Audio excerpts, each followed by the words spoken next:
Mesdemoiselles, Mesdames, Messieurs, pharmaciens ou non pharmaciens, de toute manière appartenant au corps médical, c'est un problème qui a été très bien choisi par les promoteurs de la conférence, en particulier les laboratoires Hartmann, parce que les troubles mictionnels,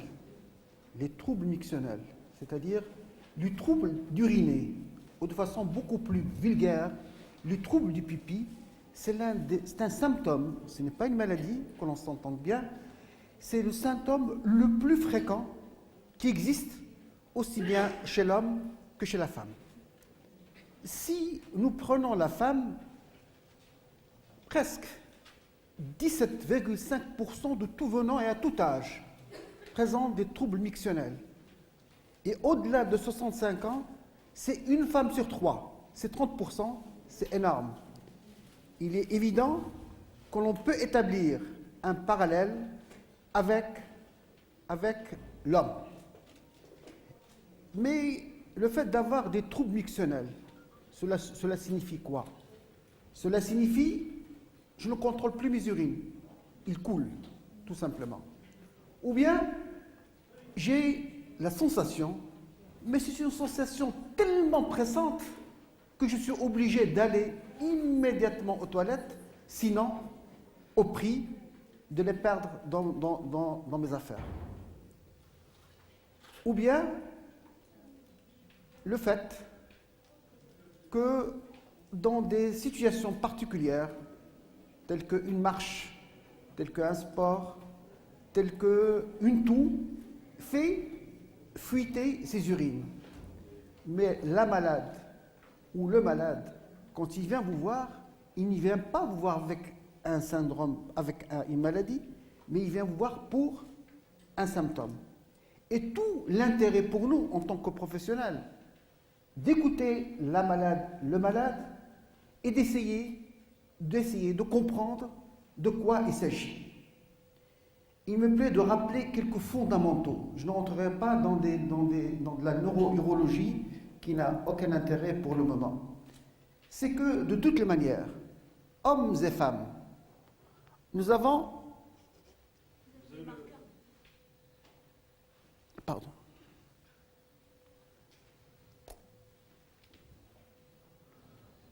De toutes les manières, hommes et femmes, nous avons tous deux reins.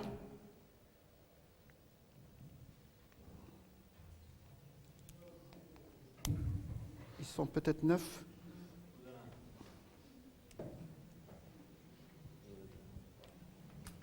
Pardon. Ouais.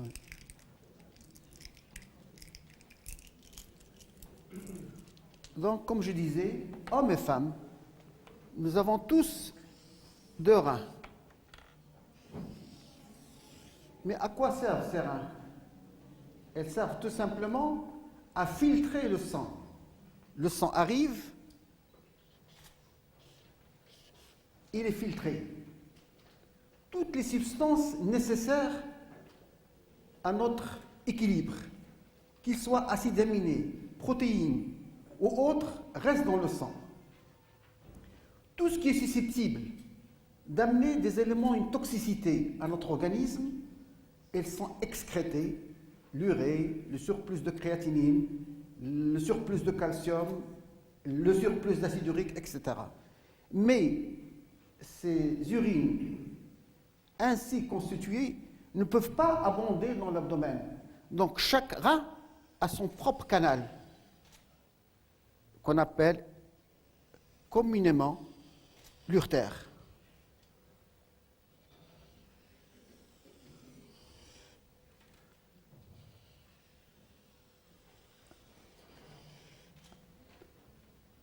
Le tout va être stocké dans un réservoir. Pourquoi stocker dans un réservoir? Parce que c'est ça qui nous donne le confort. C'est ça qui nous donne le confort. Donc ce réservoir s'appelle la vessie.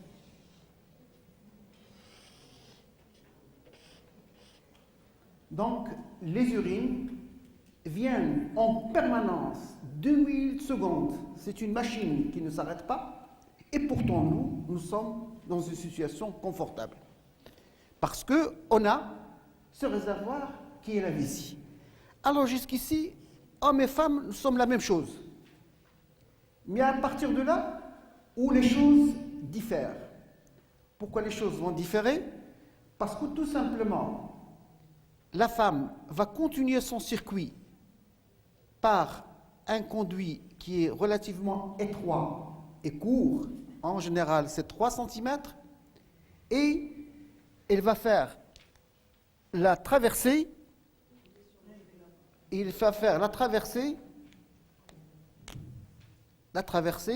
d'un système dit système sphinctérien. Alors comment les choses marchent? Il y a 2 systèmes.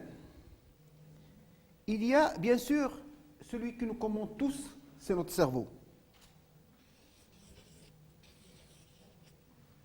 Et à travers notre cerveau, il y a une colonne épinière qui va jusqu'au sacrum. Alors, comment il se fait le circuit? Le circuit se fait tout simplement par le fait, une fois que la vessie se remplit, voilà, elle se remplit, il y a un ordre qui est transmis à un centre ici qu'on appelle le centre mictionnel. Ce centre mictionnel, il est averti, mais ce qui fait la différence entre nous et le nouveau-né et le nourrisson qui ne contrôle pas ses urines, c'est qu'une fois que l'ordre est arrivé, le contre-ordre arrive pour contracter la vessie, et deuxièmement, relaxer le sphincter. Parce qu'on verra tout à l'heure qu'il y a des maladies où la contraction de la vessie peut s'accompagner d'une contraction du sphincter. Bien, alors, c'est quoi la synergie?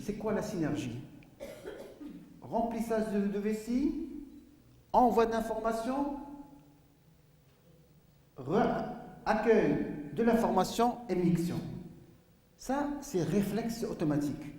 Mais supposez qu'on est en réunion aujourd'hui, maintenant, à l'instant même, qu'un d'entre nous a envie de faire pipi. Pourtant, on ne se lève pas, on a le temps d'attendre pour aller aux toilettes une fois que la conférence est terminée. Parce que tout simplement, il y a des informations qui viennent du cerveau, qui sont soit activateurs. C'est quoi activateur? Ça veut dire nous sommes dans de bonnes conditions, les toilettes sont en face, je vais uriner. Ou bien c'est des informations inhibiteurs, il vous dit écoute, ne faites rien pour le moment, on est occupé. Ça, c'est le système normal. Mais à partir de là, il y a plusieurs choses qui peuvent se passer. C'est que on peut avoir des fuites urinaires. Pourquoi avoir des fuites urinaires? Parce que lorsque l'information repart pour dire à la vessie de se contracter, il dit en même temps au sphincter de se décontracter. Mais si ce sphincter n'est pas suffisamment solide, si l'information part au niveau de la vessie et dit que la vessie est pleine, mais je ne suis pas en mesure d'aller aux toilettes, si le sphincter n'est pas de bonne qualité, il va y avoir des fuites. Donc, et ces fuites-là, pour pouvoir les distinguer des autres fuites, c'est un problème statique.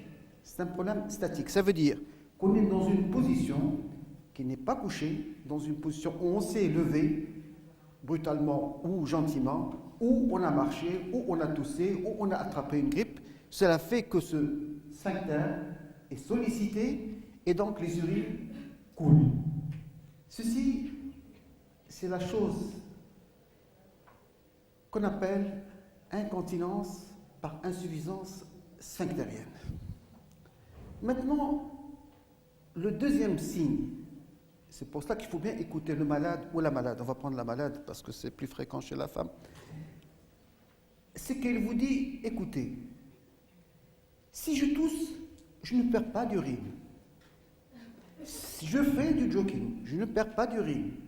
Mais si par malheur, j'en sens le besoin, les urines coulent. Pour elle, c'est le même résultat. Elle a mouillé ses affaires. Mais nous, à nous de faire la différence.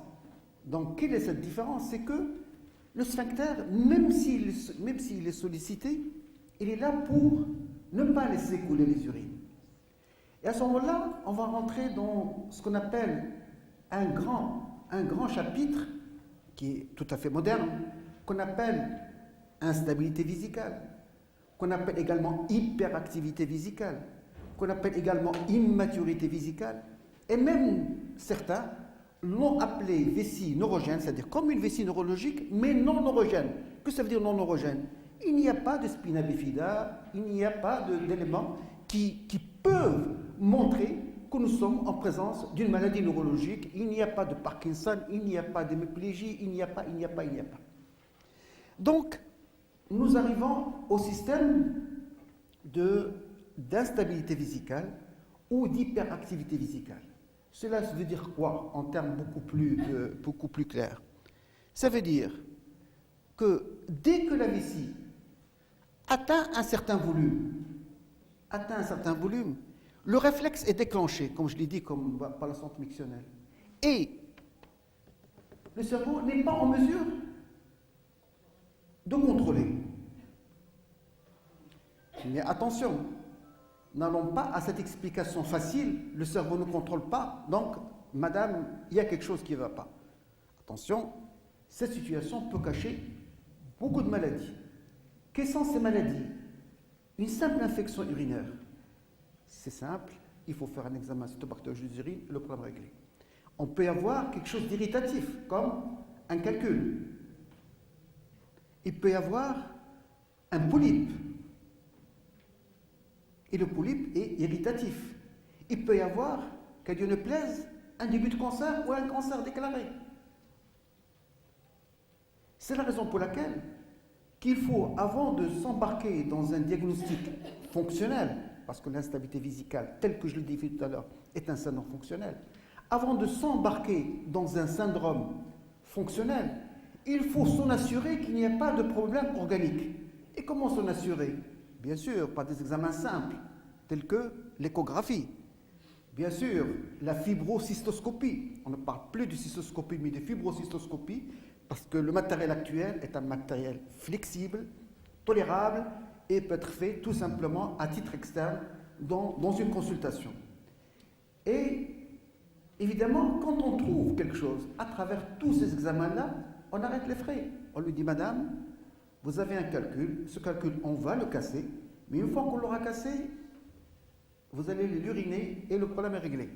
Non, madame, il y a un polype. Ce polype, il faut qu'on le lasérise, il faut qu'on l'enlève par laser, et une fois qu'on l'aura fait, vous êtes bien. Mais si maintenant on ne trouve rien, c'est là où les choses se compliquent un peu plus, et on va lui dire, écoutez, il y a un problème fonctionnel. Ce problème fonctionnel, il faut bien le dérouler, en ce sens que il faut maintenant s'approcher un peu plus de la patiente, car surtout chez la femme, nombre de maladies, je dis nombre de maladies, et surtout la sclérose en plaques, se déclare par des troubles mictionnels non guérissables. Ils viennent chez vous avec un paquet d'examens, un paquet d'antibiotiques, et il vous dit voilà, ça, donc nombre de fois. Nombre de fois, il y a des maladies démyélinisantes, que vous connaissez sous le nom de maladies de Charcot, qui peuvent commencer uniquement par des troubles mictionnels. Nombre de malades, dont un, j'ai vu il n'y a même pas 10 jours, il commençait à faire une maladie du Parkinson. Mais ce n'est pas la maladie, parce qu'il arrivait à marcher bien. Mais ce qui le dérangeait, c'est la miction fréquente. Donc le Parkinson. Et évidemment, attention, des fois il y a même des tumeurs cérébrales. La tumeur cérébrale, à ce moment-là, s'il vous plaît, il faut faire une IRM cortico-médulaire pour voir s'il n'y a pas de cancer, s'il n'y a pas de facteur de démyélinisation. Si maintenant tout cela est bien, alors on va aller un petit peu explorer le côté fonctionnel. Comment on va explorer les côtés fonctionnels? Eh bien, tout simplement en essayant de reproduire la vie de la personne. Comment on va reproduire la vie de la personne? Eh bien, tout simplement, on va amener des urines, mais de façon artificielle. Comment les amener? On a une sonde très fine qu'on appelle sonde à triple pression. Et à travers cette sonde-là, on amène du sérum salé. Le sérum salé, c'est évidemment les urines qui remplissent la vessie. Tout en remplissant la vessie, on prend la pression avec laquelle se remplit la vessie. Ce qu'on appelle de façon beaucoup plus médicale, cystomanométrie.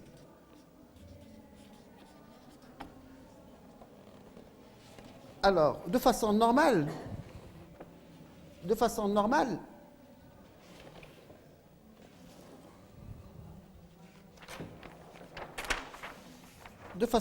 donc, nous calculons la quantité perfusée en millilitres et nous calculons la pression qui règne dans la vessie. Normalement, il y a une courbe ascendante régulière. Et bien sûr, tout au long du remplissage, le malade vous dit « j'ai un petit peu envie d'uriner ». C'est le B1, besoin numéro 1. À un moment donné, il vous dit « non, vraiment, j'ai un peu plus », c'est le B2. À un moment donné, il vous dira « ah, vraiment, je la sens, hein », c'est le B3. Et à un moment donné, il vous dit « écoute, ça y est, je m'arrête ». Donc, ce qu'on appelle la capacité maximale. Mais cette capacité maximale, le malade la contrôle. Nous, on a calculé, on a fait la courbe. C'est une courbe dite normotonique. C'est une courbe dite à compliance normale. C'est comme si vous prenez un élastique, il s'étire régulièrement, plus en plus qu'on emploie de la pression. Maintenant, dans des situations pathologiques, qu'est-ce qui va se passer? C'est que dès le moment où on commence, ça dépend de la gravité de la maladie, mais dès qu'on dépasse un certain seuil, par exemple, je dépasse 10 cm d'eau, il y a une contraction énorme qui se déclenche. Et cette contraction peut aboutir à des fuites d'urine ou au moins à un malaise. Vous voyez, un malaise, il vous dit, écoutez, il faut absolument que j'aille aux toilettes. Donc, c'est ce qu'on appelle des contractions. C'est des contractions, tout simplement, mais non inhibées, désinhibées. Autrement dit, c'est comme notre système, il n'est plus harmonieux. Il y a quelque chose qui s'est passé, notre système n'est plus harmonieux. Il y a quelque chose. Et donc, c'est quelque chose, ce qu'on appelle donc une vessie désinhibée, une vessie dite instable, il est instable, à chaque fois elle donne, ou bien on appelle ça une hyperactivité, donc suivant les écoles et suivant les appellations. Une fois qu'on a réuni tous ces éléments-là, malgré qu'on a constaté, qui me dit que le sphincter est de bonne qualité? Qui me dit que les deux maladies ne sont pas associées et que si je traite une, en réalité, je vais faire dévoiler l'autre? C'est la raison pour laquelle, une fois qu'on a terminé ça, la même sonde que j'ai introduite, il y a un système de retrait automatique qu'on appelle la profilométrie. Il essaie de voir quel est le profil urétral. Et donc, il va être retiré de façon automatique, je dis bien automatique, et à une vitesse constante. À un moment donné, lorsqu'on arrive au niveau lorsqu'on est au niveau de la vessie, les choses vont être normales. Mais lorsqu'on arrive au niveau du sphincter, le sphincter normal va marquer une bonne contraction de 80 millimètres ou plus, une bonne contraction. Une bonne contraction, c'est une contraction. C'est une contraction. Et donc, mon sphincter, il est sain. Et donc, j'ai la preuve que tout vient de ma vessie. Si, à contrario, j'ai dans ma profilométrie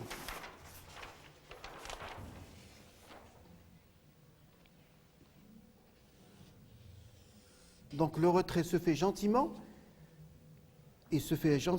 mais au niveau de la contraction du sphincter, c'est juste une petite élévation. Ça veut dire que ce qu'on appelle une maladie mixte. Il y a les deux maladies. Il y a le problème vésical et il y a le problème du sphincter. Bien. Donc le diagnostic, maintenant, il est établi de façon certaine. Mais la malade, elle va vous dire, moi, je veux le résultat. Vous voyez ce que je veux dire? Moi, j'ai bien compris ma maladie, je veux le résultat. Alors, pour pouvoir réfléchir à un début de réponse à ces problèmes-là,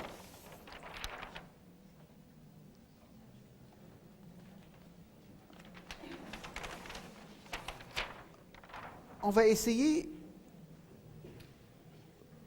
de dire à la patiente de faire une rééducation. En quoi va-t-il consister? La rééducation va consister au fait, dès qu'il a envie d'uriner, d'essayer de se retenir autant que possible avant d'aller aux toilettes. Dans ma propre expérience, la rééducation n'a jamais donné d'excellents résultats. Et c'est la raison pour laquelle on essaie d'aller vers les drogues. Mais c'est quoi ces drogues? Ces drogues, ils vont inhiber la sensibilité qui existe au niveau de la paroi vésicale. Autrement dit, on va donner des parasympatholytiques. On va donner quelque chose qui va paralyser la vessie. Et évidemment, les médicaments sont très nombreux. Et je voudrais vous citer par exemple l'oxybutynin, que vous connaissez très bien. Malheureusement, il n'est pas toujours bien toléré. Des fois, on est obligé de faire appel à d'autres molécules nouvelles, la tolteridine, la tolsoféricine. Malheureusement, ils ne sont pas encore commercialisés dans notre pays, mais leur grand problème, tous, c'est la sécheresse de la bouche. Et donc, ils ne sont pas toujours tolérés. Et c'est cette tolérance qui pose problème parce que la patiente vient vous voir et vous dit, écoutez, je suis sèche, je suis très bien, mais la bouche, c'est vraiment ça. Alors, c'est la raison pour laquelle on s'est dit, pourquoi ne pas aller carrément à l'organe? Comment aller à l'organe? On va aller injecter tout simplement de la toxine botulique. Pourquoi la toxine botulique?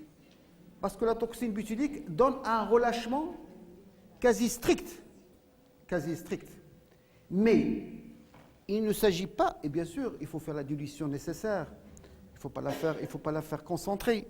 Et si on l'injecte à travers la sonde, il n'aura aucun effet. C'est pour cela qu'il y a tout un dispositif quand on fait une dilution telle et qu'on injecte par une seringue qui est faite pour ça, en intramusculaire, parce que c'est le muscle qui est malade, ce n'est pas la muqueuse, c'est le muscle, en 20 points au moins, cette toxine botulique. Tout en épargnant, bien sûr, les urtères. En Europe, l'AMM, c'était l'autorisation de mise sur le marché, était d'abord donnée pour les vessies neurologiques. Mais avec l'expérience, l'AMM a été donnée même pour les instabilités vésicales. Quels sont les deux écueils? Le premier écueil, c'est que parfois, on dépasse le but. Ça veut dire quoi, dépasser le but? On tombe dans la rétention. C'est pour cela qu'il faut bien discuter avec la malade, que la malade soit bien cortiquée, et vous lui dites, si on tombe dans la rétention, je vais vous apprendre à vous autosonder, ça durera peut-être 15 jours, 20 jours, un mois, et ça va partir. Le deuxième écueil, c'est que c'est 6 mois de durée. Bien sûr, je peux vous dire par mon expérience que chaque organisme a sa façon de répondre. Des fois, j'en ai vu 1 an, des fois, j'en ai vu 2 ans, j'en ai vu moins de 6 mois. Mais toujours est-il, il faut bien lui comprendre que nous ne sommes pas, attention, dans un traitement définitif. Alors, c'est pour cela que, évidemment, la science ne connaît pas d'arrêt et on veut essayer de mieux régler le problème. Rappelez-vous le système nerveux. Rappelez-vous que j'ai dit que c'est au niveau du sacrum que les nerfs principaux vont vers le système vésico-sphinctérien. Et dites-vous bien que la plupart des racines se rejoignent à ce niveau-là, qu'on appelle le nerf tibial antérieur. Le nerf tibial antérieur. On peut, par une stimulation de ce nerf tibial antérieur quotidienne, à raison de 12 séances, on peut arriver à un résultat. Si ce résultat ne marche pas, à ce moment-là, il faut carrément aller au niveau des nerfs sacrés. C'est ce qu'on appelle la fameuse neuromodulation. C'est quoi la neuromodulation?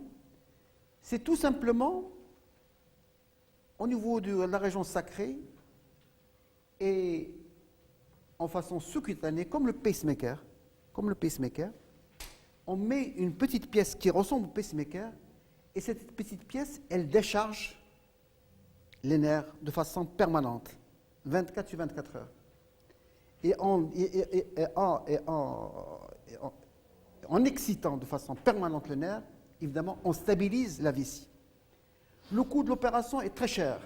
Ça coûte autour de 8 000 à 10 000 euros. C'est la raison pour laquelle, avant d'opter pour le système, on met ce qu'on appelle, comme un pacemaker, une pièce, mais d'essai. Il faut que la malade ait retrouvé son véritable confort avant d'aller décider à la mise en place définitive. Ce que je voudrais que vous reteniez, c'est que c'est un syndrome extrêmement fréquent. Même en Europe, même dans les pays développés aux États-Unis, la moitié ne veulent pas en parler. Que dire de nos contrées? Deuxième élément, deuxième message que je voudrais vous transmettre, c'est que au-delà de 65 ans, avec le dérèglement hormonal, c'est une affaire qui devient extrêmement fréquente. Je dis bien une femme sur 3. Carrément, actuellement, il y a des sociétés de sensibilisation, par exemple au Canada, pour ce problème-là. Troisième élément, au début du XXIe siècle, on n'a plus le droit de vivre dans l'inconfort et de se dire « je ne peux pas aller voir mes amis ou assister à cette réunion, ou assister à cette soirée au prix que certains vont sentir. » Il y a des solutions, et il y a beaucoup de solutions, et il faut consulter, et il faut aller de façon graduelle, comme je vous ai expliqué, jusqu'à arriver à un résultat. La seule chose que je voudrais vous dire également, et comme ça j'aurai tout dit, c'est que ces instabilités vésicales peuvent se trouver aggravées par certaines situations de stress. La perte d'un être cher, la perte d'un emploi, une déstabilisation. Donc, faut que, et des fois, on est obligé de faire appel à de la paroxétine pour faire passer la situation. Voilà, j'espère que j'ai été simple, que j'ai été clair, et je suis ouvert à toutes les questions.